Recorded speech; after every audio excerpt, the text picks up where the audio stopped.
আসসালামু আলাইকুম প্রিয় আপুরা ভাইয়েরা, সবাই কেমন আছেন? আশা করি আল্লাহর রহমতে অনেক ভালো আছেন।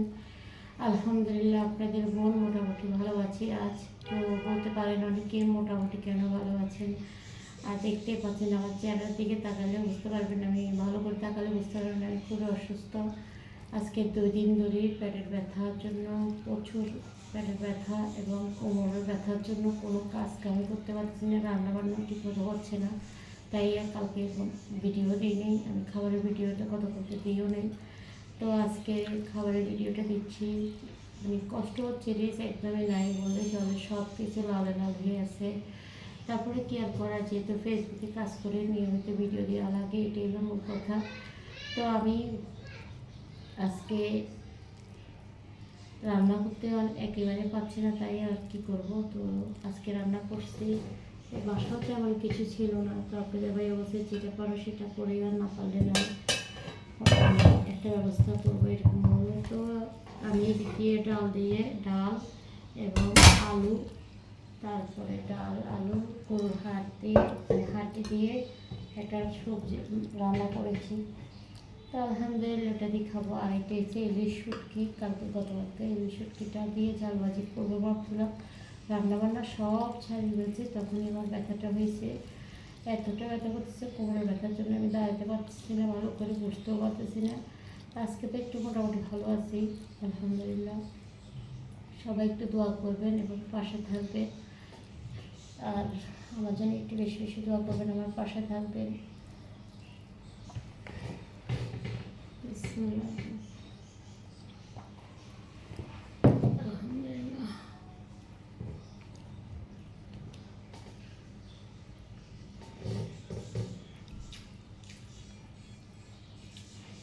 ইলিশ শুটকিটা অনেক পছন্দ করি।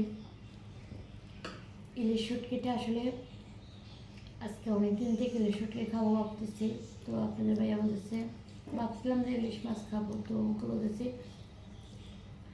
ইলিশ মাছ আনার জন্য। তো বলতেছে ইলিশ মাছের তো প্রচুর দাম, কারণ ইলিশ মাছ না খাইতে পারলে কি হয়েছে, শুটকি হলে আনিও। আনছিল অনেক জিনিসে, তবে এবার রান্না করে যাই। গতকালকে রান্না করেছি, তো ভিডিও তো বানাতে পারিনি, আর কি আর করা। তো কিছু রয়ে গেছে, তো আজকে খাচ্ছি আর কি। আর কালকে আমি ভাত তেমন খাইতে পারি নাই, আমার কথা বলতেও কষ্ট হচ্ছে খুবই।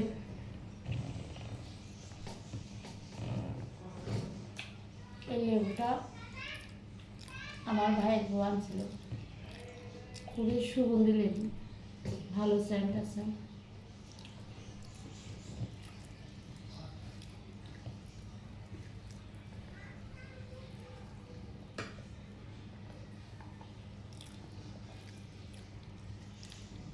মাছের মধ্যে কাঁটা বেশি।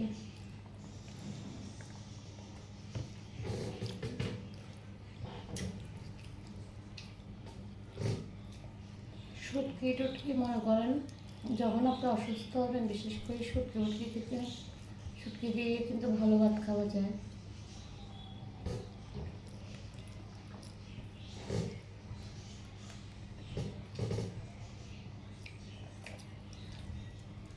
আমি এমনি শুটকিটার রান্নার ভিডিও দিয়েছি, ইলিশ শুটকির রান্নার ভিডিও দিয়ে ফেলছি, কিন্তু খাওয়াটা মানে খেয়েছি যে সেটা দিতে পারিনি। তো বানানোর পরেই আমার ব্যথাটা শুরু হয়েছে। বানাই গোসল টোসল করে বাচ্চাদেরকে খাওয়াই, যখন নীতি খেতে আসবো তখনই আমার ব্যথাটা শুরু হয়েছে কালকে।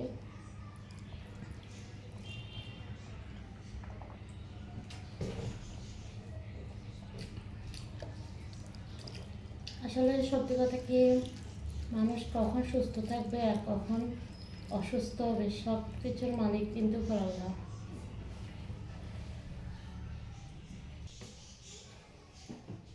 তো ওই সবজিটাই খাওয়া শেষ। এটা এখন একটু কাঁকরোল ছিল আর একটু ডাল ছিল, দিলাম।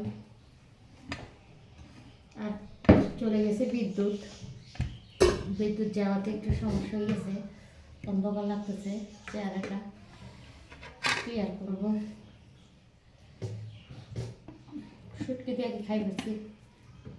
আমি শাক আর সবজি যে কোনো জিনিস মানে সবজিটা আগে খাই, শাক হোক সবজি হোক শুটকি হোক এটা আগে খাই, তারপরে এটা আমার হাজব্যান্ডও একই অবস্থায় এভাবে খায়। তো এরপরে মাংস হোক মাছ হোক এটা পরে খাই।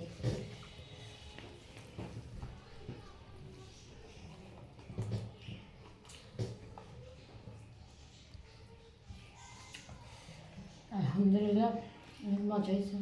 কাঁকড়া রান্না করছি, তেলাও দিয়ে দিয়েছি, দুইটা দিন ছিল তাই।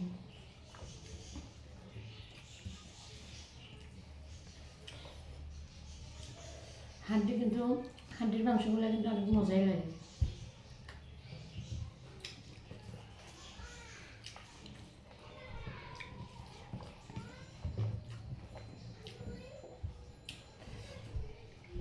সবাই ভালো থাকবেন, আমার জন্য দোয়া করবেন। আল্লাহ পাক যেন আমাকে সুস্থ করে দেয়। পেট যখন আছে খাইতে তো হবে, তাই খাচ্ছি। সবাই যাত্রার অবস্থান থেকে ভালো থাকবেন, আমার জন্য দোয়া করবেন, পাশে থাকবেন। আল্লাহ হাফেজ।